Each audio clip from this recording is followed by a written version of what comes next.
Hi, everyone, and welcome to Behind the Numbers. My name is Dave Bookbinder. I'm a managing director at B. Riley Financial, and I'm also the author of the new ROI, Return on Individuals. And this is the program where we dig deeper to understand what really matters most in business. Thanks for joining us today. Today I've got a really cool guest. He is a former police chief, CEO, and founder of two companies. He's the host of the Leading Through Adversity podcast, also the author of Unmasking Leadership. He's a guy that has no time for a hobby. Please welcome Jesus Eddie Campa to Behind the Numbers. Eddie, welcome. Thank you. It's my pleasure to be here with you today. A lot of stuff going on there in that intro. Tell us a little bit about who you are. Yeah, absolutely. So, and my name is Jesus Eduardo Campa. Everybody calls me Eddie. Born in El Paso, Texas. Been in law enforcement 27 years. Served as a chief of police on two different occasions. I've been an executive director for the state of Oklahoma. Retired from law enforcement, came down, started my company, Unmasking Leadership, started my company, America's Best Strategic Security Group, launched another company called Leading Through Adversity, wrote a book. I'm a professor at the University of Texas at El Paso, and like you said, I guess my hobby is working. I guess that's what I do. I'm married and have three beautiful kids. A lot going on there, my friend. Let's talk about the book a little bit. So, former police chief, what inspired you to write it, and what's it about? Yeah, so Unmasking Leadership is a book that I wrote based on my experiences. One of the things that I find that's lacking in the world of leadership is that we don't prepare our leaders today. We're having an issue with mentoring. There is no formal mentoring process or anything like that. Leadership, when you're breeding leadership or showing people how to lead, it doesn't just mean you pass a test, you get promoted, and they give you a set of keys, a clipboard, and then they say you're in charge, go lead. And that's pretty much how it's done in the world of policing for the most part. As I transferred over into the entrepreneurial private world, I kind of realized that it's the same thing. I mean, as an entrepreneur, you start learning on your own, especially, unfortunately, in our culture, the Hispanic culture, a lot of the times our mentality is that of a crabs in a bucket, you know. So you're out there on your own. So with Unmasking Leadership, what I did, the subtitle is what they don't tell you. Talks about how you learn the process, how you go through it, the ups and downs that you're going to go through, the things that people don't prepare you for. And when you're in that role, all of a sudden you're faced with it, and you're like, what? One of the main ones is fake friends. You know, your friends are people that they surround you because of the things that you can do for them, and as soon as you can't do anything for them, they kind of go away. So it's just it's a book that kind of outlines the dark side of leadership, or the things that are missing of it, and talks about finding yourself a mentor to help you move forward. Yeah, if you're okay with it, I want to unpack a little bit of the book, working through a couple of the chapters. Maybe you can speak to some of these topics. I guess first and foremost, we really ought to kick it off with, what's your definition of leadership, Eddie? Well, my definition of leadership is, it's just like my leadership style. It's circumstantial, it's situational, and the thing about leadership is that everybody has a different viewpoint, a different definition of it. It's kind of like beauty. Leadership is something that's in the eye of the beholder. For me, what it means is having the ability to see the unseen, to be able to have a vision and get people to buy into that vision and follow you in that direction, and not just follow you, but help you create that vision into a reality. So a lot of it is about persuasion, being able to handle adversity through any type of situation that you're going through, and be able to lead and keep your head and be calm. So to me, leadership is just being able to gain the trust of people to follow you, to see in seeing the unseen. If that makes sense. Yeah, and look, you talk about handling adversity. So in the business world, there's obviously stressors, and we're all tense and so forth at certain points in time, whether it's different times of the year, times of the month, or whether it's a transaction, what have you. But I can't even imagine what the stress level may be day to day as the chief of police. So how did you implement leadership under duress, under those circumstances? Yeah, so that was something that I was really never taught or mentored. It was just something that I learned being in different situations. I'm from El Paso, Texas, so we were pretty active when it comes into the world of of crime and things like that. So I handled pressure pretty well. So one of the biggest things and the most important thing in leadership or any type of management or anything is communication. You have to be able to communicate your goals and your efforts and your vision and your desires and the plan. In essence, that's the reason we named our company what we named it, America's Best Strategic Security Group. And the key word there is strategic, because if you don't have a plan, and that plan should always involve communication, getting your message out, making sure it's clear, direct, firm, assertive, and that it's followed, and that people have that trust in you. So a lot of it was just knowing how to communicate the leadership plan and the direction we were going to go in by speaking. And I learned that through my process of my career, that sometimes people would just say, go do this, and you're like, how, why, when, where, what time, how? So by learning that those are the things that I didn't like, I made sure that I adjusted my leadership style to be able to communicate clear and direct orders and directions. Yeah. So you rose up through the ranks to become a chief of police, right?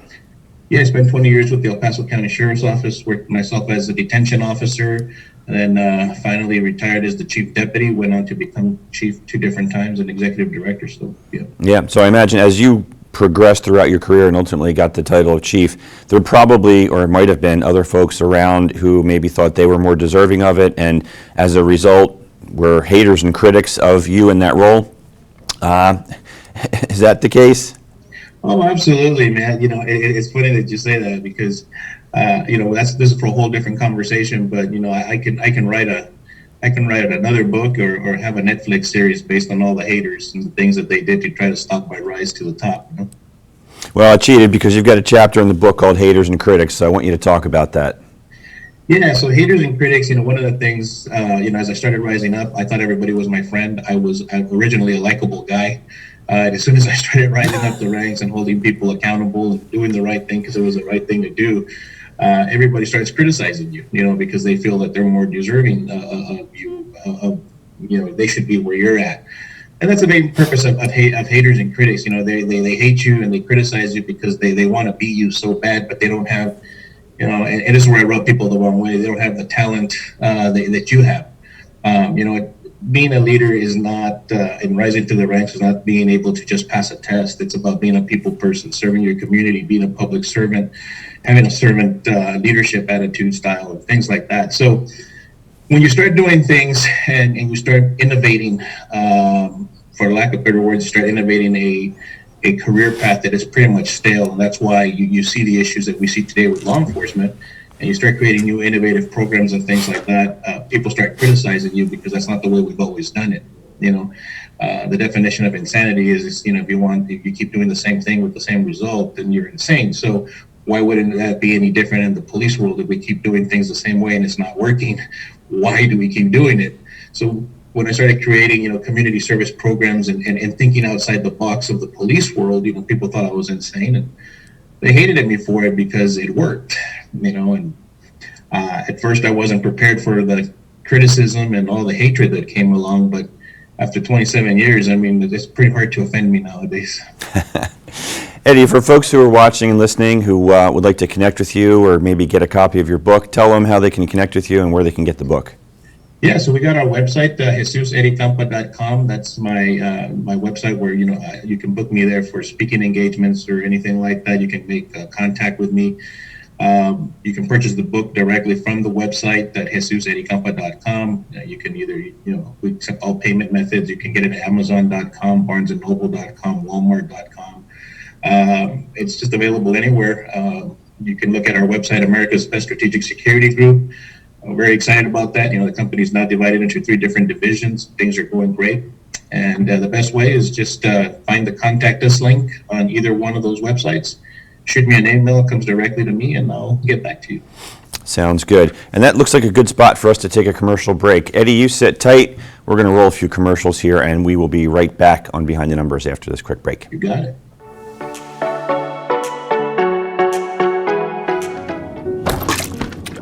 I feel bad for kicking your seat on purpose. I'm sorry for mansplaining. That's when a man... I know what it is. We should have just told you it's a boy. I wish you didn't have to hear all that. Sorry I called you Karen. That's my name. Sorry your name is Karen. I promise I will not eat any more of your friends. Really? Okay, it might happen one more time.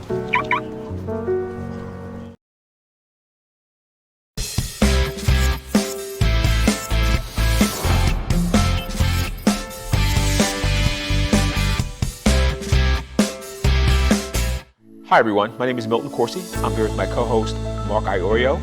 Welcome to Team Talk.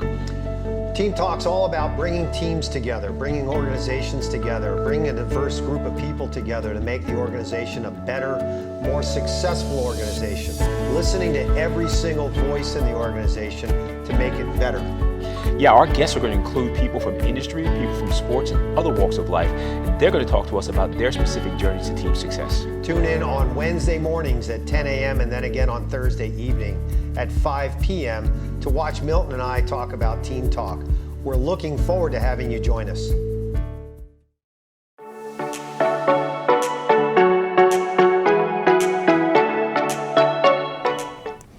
And welcome back to Behind the Numbers. I'm Dave Bookbinder, and today we're talking about leadership with Jesus Eddie Campa.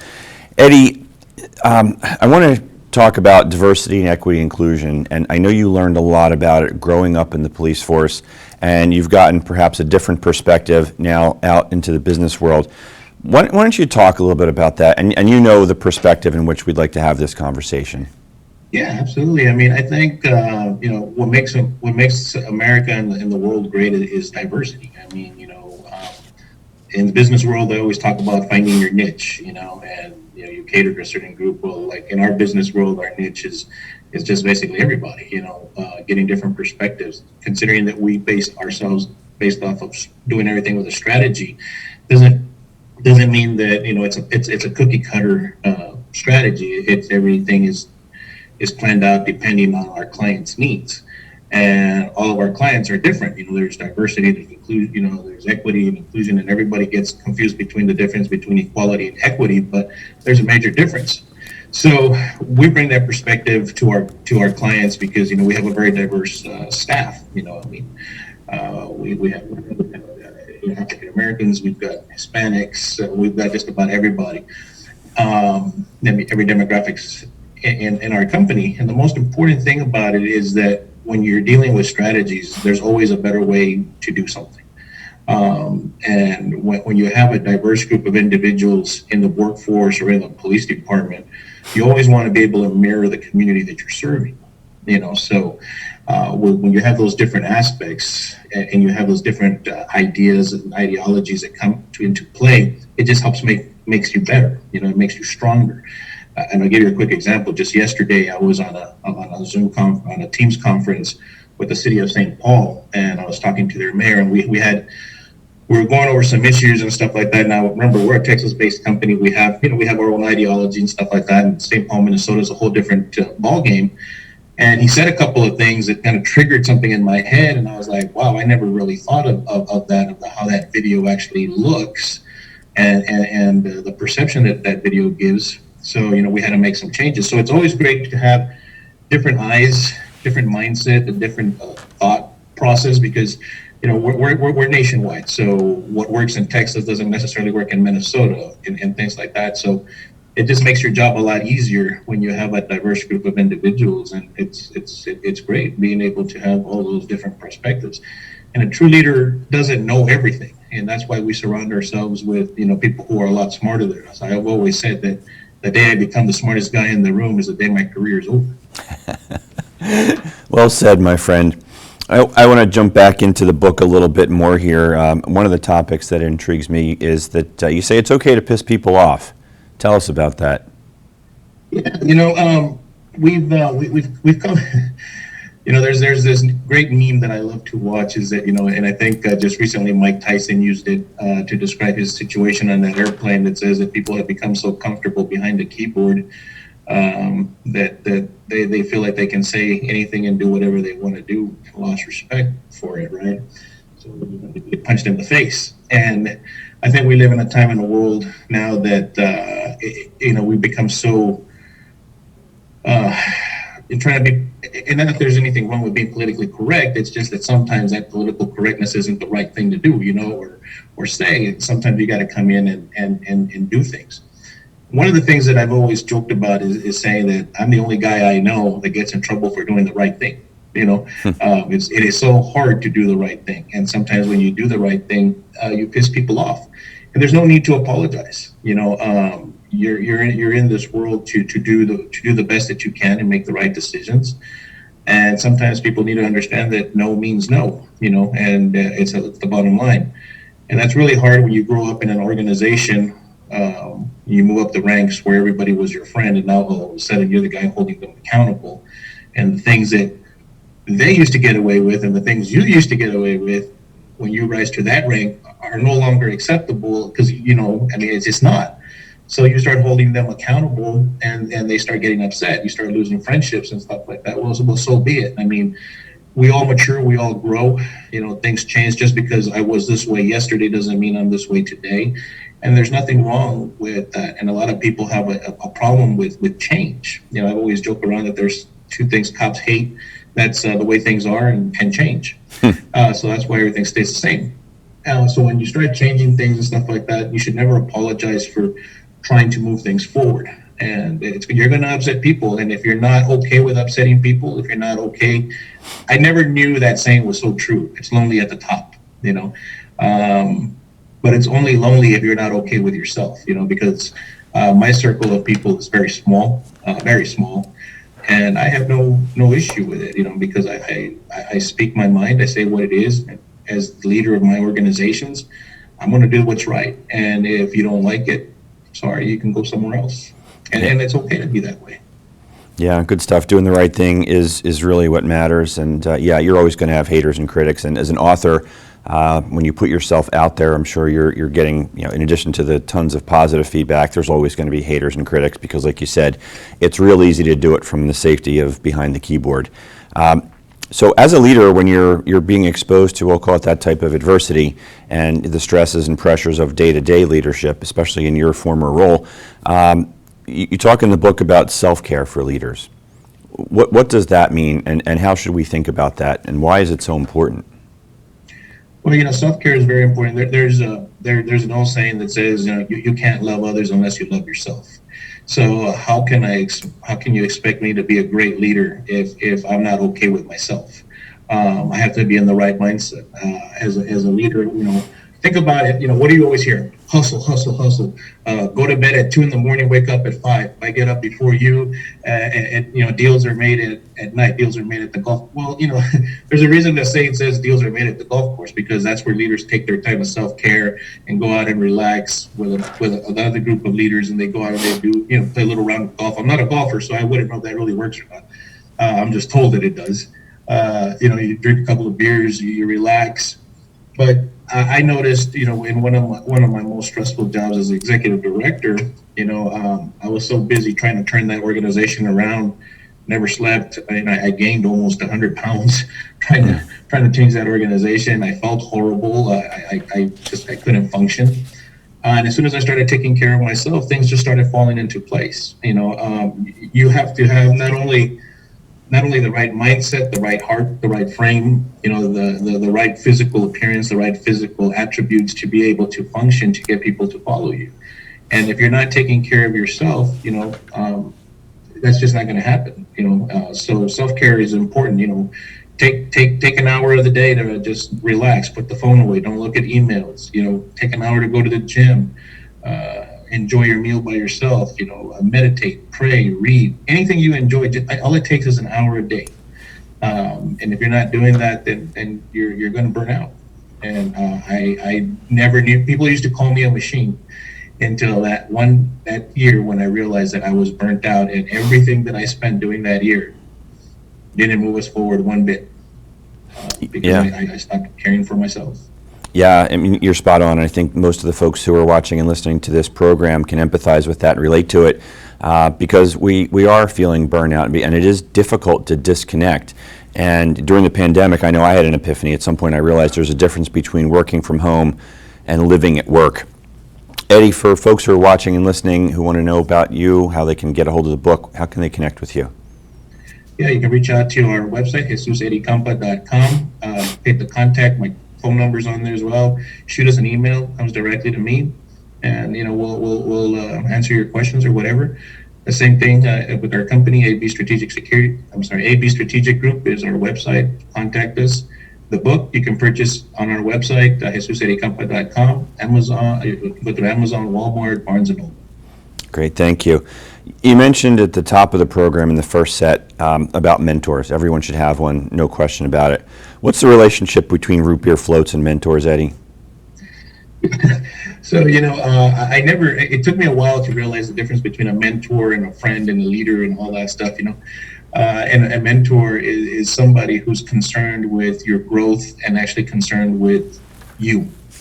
I have a really good mentor. It took me a while to realize that that's what he was. I just thought he was a good friend and a business acquaintance, but I've learned so much from him. He's a local businessman, and one day I found myself in a low point of my career. I was really depressed, and I had a meeting with him, and right away he picked up on it. And we finished the meeting, and a couple of hours later he calls me and wants to know what's wrong. Says, "You're not yourself. You're not firing on all 8 cylinders. What's going on? I need to know what's going on with Eddie." So as I started explaining the situation, he says, "That's fine and dandy." He says, "But I didn't like the way I saw you today. So this is what I want you to do." I said, "Before you go home, stop at the store, get some root beer, get some vanilla ice cream. Go home, and as soon as your wife and the kids get home, make them a root beer float, and just sit down and enjoy the day and ask them how their day was. Be concerned with what they're doing, not with what you're doing or what's going on in your life. And as soon as you start hearing the good things or their issues, that's going on in their life, and as you're enjoying that root beer float, stop and look at the surroundings and how blessed you really are. You have a roof over your head. You have a beautiful wife and beautiful kids. Look at the smile on their faces. Look at the house that you have. You have a little bit of money. You have your health. What can be so bad?" And I took that advice, and believe it or not, that just completely turned my day around, completely turned my perspective of life around. When everybody got home, everyone was kind of like, "That's weird. Dad's never greeted us with root beer floats." As soon as we walked in the door, what the heck? And we just ate, we taught. So that's one of the things that I took and I transitioned to in my next role as chief of police. And every time we had a stressful situation, everybody knew that as soon as they got back to the station, they were going to be greeted with root beer floats. And at least for those next 20 minutes, everything in the world was okay because we had ice cream and root beer and a good conversation. And then we were recharged. It kind of goes back to the self-care, but it was about self-care for everyone. And, that root beer float and the ice cream really make a difference. And I know that my staff appreciated it. I know my family did. And it's one of the best pieces of advice I've ever gotten. Yeah, So that's about. great story, Eddie. Thank you. And unfortunately, we are out of time, but I want to thank you for joining us today and sharing your story with us, Eddie. It's my pleasure. Thank you for having me. That's our pleasure. And today we've been talking about Unmasking Leadership with Eddie Campa. My name is Dave Bookbinder, and I'm the one that my clients turn to when they want to know what their most important assets are worth.